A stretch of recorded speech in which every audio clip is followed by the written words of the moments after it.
Kama mnavyofahamu, katika kipindi hiki cha awamu ya 6 tumefikisha mwaka wa 4 wa uongozi. Nichukue fursa hii kumshukuru Mungu kwa uhai na afya njema, shani na jaala zake kwa kuniwezesha kulitumikia taifa letu. Shukrani zangu za dhati kwa viongozi wa dini nchi nzima kwa kunipokea kwa mikono miwili tangu nilipopokea dhamana hii. Asanteni sana kwa kuwa nami bega kwa bega kwa dua, maombi na sala, pamoja na ushauri niliokuwa nikiupata kwa kipindi chote hiki. Asanteni sana kwa salamu za pongezi na kunitia moyo kwa kazi tunazoendelea kuzifanya kwa maslahi mapana ya nchi yetu. Hakika kutokana na wingi wa dua na maombi ilimpendeza Mwenyezi Mungu na imempendeza Mwenyezi Mungu kutufungulia milango ya kheri na baraka, kutujalia amani na utulivu nchini, hali iliyotujengea mazingira mazuri ya kutekeleza yote yaliyofanyika na kutunufaisha kiuchumi, kijamii na kisiasa. Katika uhalisia, mema na mafanikio tunayoyazungumzia leo yameletwa na yanalindwa na uwepo wa amani na utulivu ndani ya nchi yetu. Nchi yetu inatambulika kuwa na sifa ya kutunza amani na utulivu tangu tupate uhuru mwaka 1961 hadi sasa. Utulivu huu umetuwezesha kuwa na mpangilio mzuri wa kubadilishana uongozi wa nchi kupitia utamaduni wetu wa kisiasa, uchaguzi wa kila baada ya miaka 5. Kwa namna ya kipekee, nataka niwashukuru viongozi wa dini nchini kwa kuendelea kuwa walinzi imara wa amani yetu. Nchi yetu imeendelea kuwa yenye umoja na mshikamano kwa sababu viongozi wetu wa dini wanajiepusha na mahubiri yenye uchochezi na kuleta mifarakano. Pamoja na mafanikio hayo, nitumie fursa hii kuwakumbusha kuwa kama walivyogusia wenzangu, Mheshimiwa Mufti na wengine walionitangulia kusema, kwa mwaka huu tunakabiliwa na uchaguzi. Hivyo nawasihi sana viongozi wetu wa dini tushikilie msimamo wa imani, udhibiti wa nafsi zetu na wajibu wetu katika kuikuza na kuitunza amani yetu nchini. Alikadhalika niwaombe katika madhehebu na makundi yenu mbalimbali muweze kuwadhibiti wale wachache miongoni mwenu walio na mwelekeo wa kuhubiri na kupandikiza chuki kwa wananchi dhidi ya serikali yao. Waache kufanya hivyo. Ni vyema sote tujue kuwa katika mifarakano na hasama hakuna atakayeibuka mshindi, bali kutatokea hasara na majanga. Waheshimiwa viongozi wa dini, jukumu la kusimamia amani nchini ni la serikali kupitia vyombo vya ulinzi na usalama, na kwa upande mwingine ni jukumu la wananchi wote wa Jamhuri ya Muungano wa Tanzania. Kwa kiasi kikubwa, ari na mori za wananchi huchochewa na maelekezo ya viongozi wao wa dini.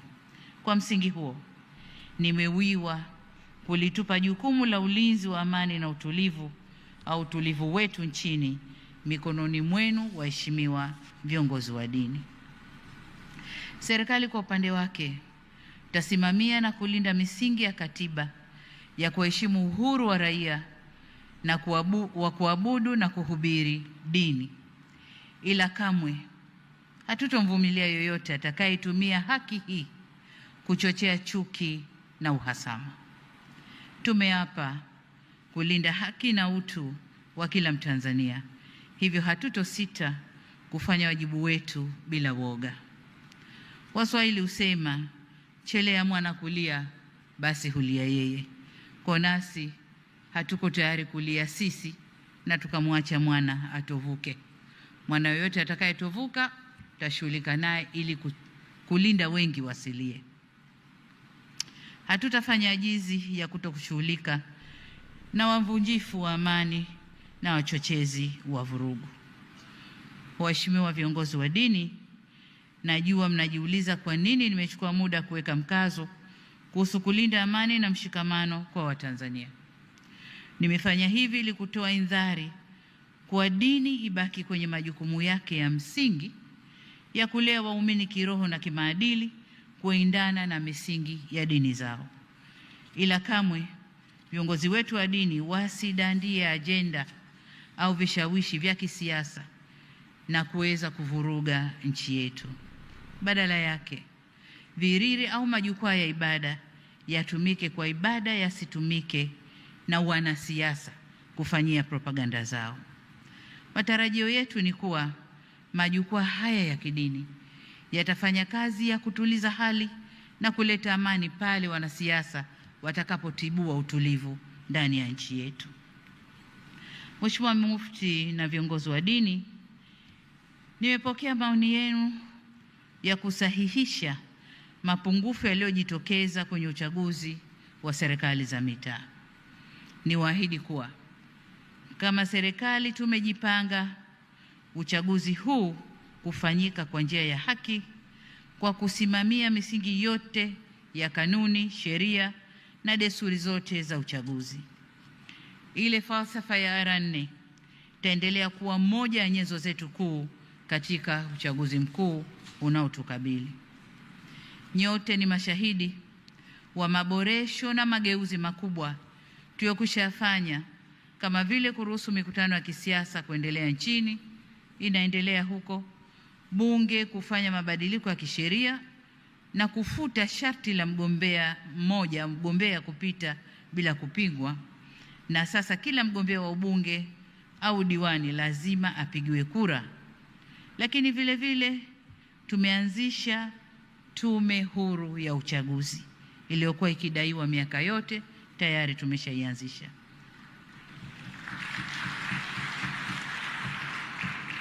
Tumeweza kufanya haya yote kwa kushirikisha wadau wote wa kisiasa na tulikubaliana hivi. Vile vile kwa nyakati tofauti, Tume Huru ya Taifa ya Uchaguzi imekuwa ikiwahakikishia Watanzania utayari wao wa kusimamia haki. Nitoe wito kwa wadau wote wa kisiasa kuhakikisha wanatimiza wajibu wao kikamilifu. Milango ya serikali ipo wazi kusikiliza wadau mbalimbali, ikiwemo kupitia majukwaa yaliyopo kama vile Tanzania Center for Democracy na majukwaa mengine yanayoruhusu tuzungumze. Nanyi viongozi wa dini, mtusaidie kuelimisha waumini umuhimu wa kutumia haki yao ya kidemokrasia ya kupiga kura ili waweze kuchagua viongozi wenye weledi, wachapakazi na watakaoleta maendeleo. Nimefurahishwa sana na kauli mbiu yenu inayosema amani ndiyo msingi wa maendeleo. Shiriki uchaguzi kwa salama na amani. Hii inaonyesha kuwa mnatambua wajibu wenu kwa elimu ya mpiga kura ni jukumu shirikishi na si la viongozi wa serikali peke yao. Ni vyema tukafahamisha Watanzania kwa sie ni ndugu au udugu wa Tanzania unakuja kwanza, na kamwe tusiruhusu itikadi za kisiasa zikatugawa, kwani kuna maisha baada ya uchaguzi.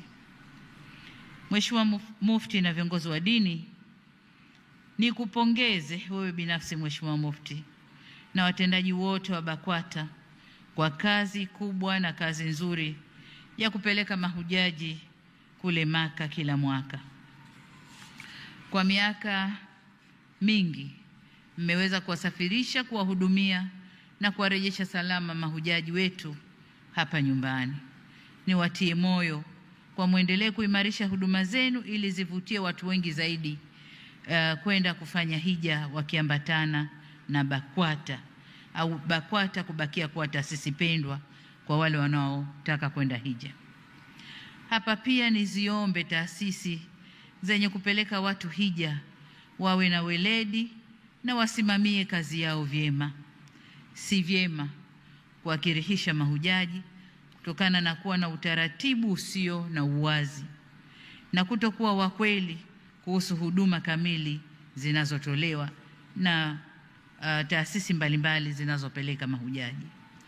Kwa upande mwingine, ni vyema mkazingatia vigezo vilivyowekwa au mlivyowekewa kwenye usajili wenu ili kuondoa adha na kadhia kwa mahujaji.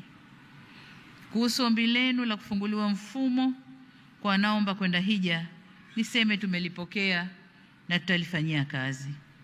Ila hapa niwe muwazi, kwa nyote mnafahamu kuwa tarehe ya mwisho ya kuwasilisha maombi haya ilishapita takriban kitambo kidogo, lakini kwa sababu hatukutimiza yale tuliyopangiwa, tumeongezewa muda. Sasa hili la kuomba utaratibu wa kufunguliwa kila mwaka, hii ni hisani, kwa tusigeuze kuwa ndio haki yetu. Hapana, kwa sababu wengine, nchi zingine wanajitayarisha, hawaombi kuongezewa na kila kitu wanakifanya kwa muda muafaka. Kwa nadhani tujitizame upande wetu, tujirekebishe nasi tuweze kwenda kama wanavyokwenda wengine. Serikali ya Saudi Arabia imeweka utaratibu huu kwa kuwa na muda maalumu wa kujisajili ili waweze kumudu kuhudumia mahujaji wote kikamilifu. Hija ni ibada, ila pia ni sehemu ya biashara kwa ile serikali au nchi tunayokwenda. Hivyo ni lazima waweke mazingira rafiki na wezeshi ya kuhudumia watu wote. Wakipata idadi ya watu mapema kutoka kila nchi, wanapata kujiandaa vyema. Lakini tunapokwenda last minute, hawajalipa, nisubiri, mimi taasisi yangu bado sijatimiza, tunakuwa tuna wakera wao, lakini wanatuona na sisi kwamba hatuna mpangilio mzuri. Niombe sana kuanzia mwakani tujipange vizuri. Kama nilivyosema, tujifunze kwa nchi nyingine ambazo zinafanya vizuri. Nafahamu hata mwaka jana tuliomba kufunguliwa, kwamba hatukumaliza last minute tukaomba kufunguliwa. Kwa hiyo sasa ile hisani tunayopata isiwe kawaida. Lakini kuhusu ombi lenu la kutumia ATCL kwenye safari yenu ya hija, nimepewa taarifa kwa ATCL imefanya maandalizi ya ndege Boeing 737-9 kwa ajili ya safari hizo na ipo kwenye hatua za kuomba vibali vya kufanya safari hizo kwa mamlaka husika nchini Saudi Arabia. ATCL wamenieleza kuwa wapo tayari kufanikisha safari hizo. Mheshimiwa Mufti na viongozi wa dini, serikali inatambua na kuthamini mchango wa nafasi ya dini katika kulea jamii na ustawi wake. Niwahakikishie kuwa tupo nanyi bega kwa bega katika kuhakikisha dini na nafasi yake katika kujenga uongofu kwa wananchi.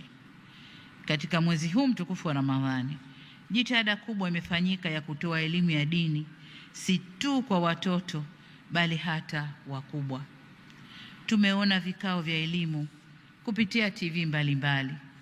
Kwa nafuatilia TV Imani, Maasim TV, Darsa TV, kule kwa Sheikh Walidi, lakini pia tumeona Busati la Mtoro kule kwa Sheikh Abbas. Vipindi mbalimbali, elimu mbalimbali ya dini, na hawa ni wachache tuliowataja. Kwa hiyo kwa mwaka huu niseme, ndugu zangu viongozi wa dini, tumefanikiwa vizuri sana kukuza na kueneza elimu ya dini na kuwafanya watu. Lakini nilikuwa nafuatilia pia watu wanahojiwa. Kwa mfano jana walipovunja Busati la Mtoro, baada ya kuvunja lile busati watu wakawa wanahojiwa. Hasa katika mwaka ambao misikiti imejaa ni mwaka huu. Kwa hiyo huo ndio mwendo wa kwenda. Niombe sana viongozi wa dini tuendelee kutoa elimu ili watu basi wajue hadhi yao na wajue wajibu wao kwa dini yao. Elimu ya namna hii hujenga watu na uchamungu, watu wema wenye upendo, utulivu na subra. Hujenga hulka njema zinazopunguza uovu kwenye jamii. Kwa msingi huu, niwapongeze kwa jitihada zenu za kuwajengea uwezo walimu wa madrasa kwa kuwapa mafunzo maalum ya elimu ya dini na mbinu za kufundisha au kufundishia, ikiwa ni pamoja na elimu ya saikolojia ya malezi kama mlivyosema hapa. Niwaombe mhakikishe kuwa elimu hii inakuwa endelevu. Isiwe tu kipindi ikapita tukaendelea mambo kama kawaida, lakini elimu hii ya kuwafundisha hawa walimu wa madrasa, kuwafundisha saikolojia ya malezi na mengine, iwe elimu endelevu. na nasisitiza hili kwa sababu bila walimu hawa kupewa elimu, ni wazi kuwa tunahatarisha kupeleka watoto wetu madrasa kwa watu wasiojua kukaa nao. Na ndio zile kesi tunazosikia moja moja. Mwalimu wa madrasa kafanya, mwalimu wa madrasa kamshika, mwalimu wa madrasa hivyo. Sasa tukiwafundisha watajijua wao nani na wajibu wao. Kwa upande wetu serikali tuendelea kuchukua hatua za kisheria au kisera kuimarisha ustawi wa jamii, na niwaombe viongozi wa dini muendelee kutusaidia kuilinda taasisi ya familia na kuweka vijana wetu kiimani au kuwajenga vijana wetu kiimani, ili kwa pamoja tuweze kulinda taifa letu dhidi ya mmomonyoko wa maadili. Kuhusu ombi lenu la kurasimisha masomo ya dini katika shule za awali na msingi, waziri wa elimu yuko hapa, waziri wa TAMISEMI yuko hapa. Na ombi hili lilishaletwa serikalini, lakini bado tunaendelea na mijadala huku tukiwashirikisha muda baada ya muda, tuone jinsi tunavyoweza kulifanyia kazi. Kwa hivyo niombe tusichoke tunapoitana kujadili hili, tuje tujadili na tuone jinsi tutakavyoweza kulifanikisha. Niwaombe pia tuwe na subira kwenye kulikamilisha hili, kwa sababu bado hatujamudu kukamilisha ikama ya walimu wa masomo yote.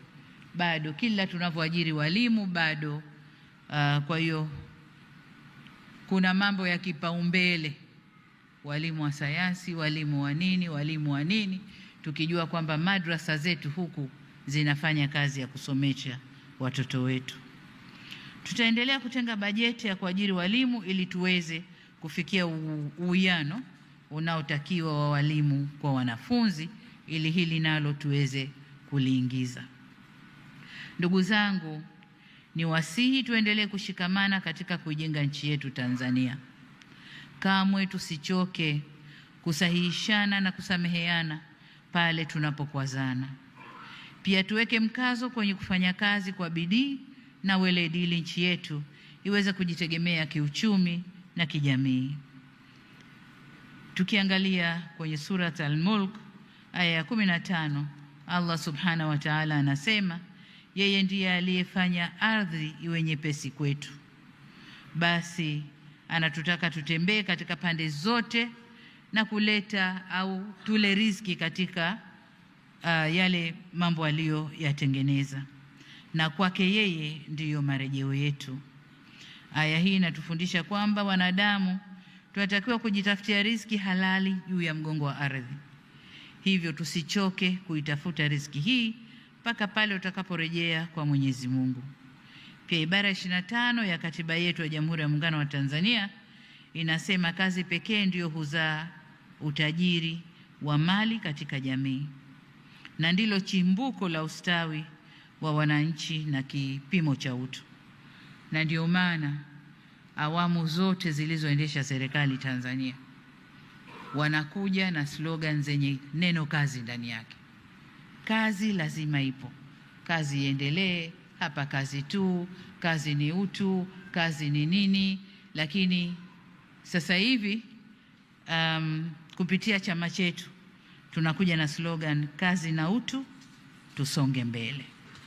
Kwa hiyo kazi imesisitizwa kwenye dini, lakini pia huku kwetu kwenye serikali.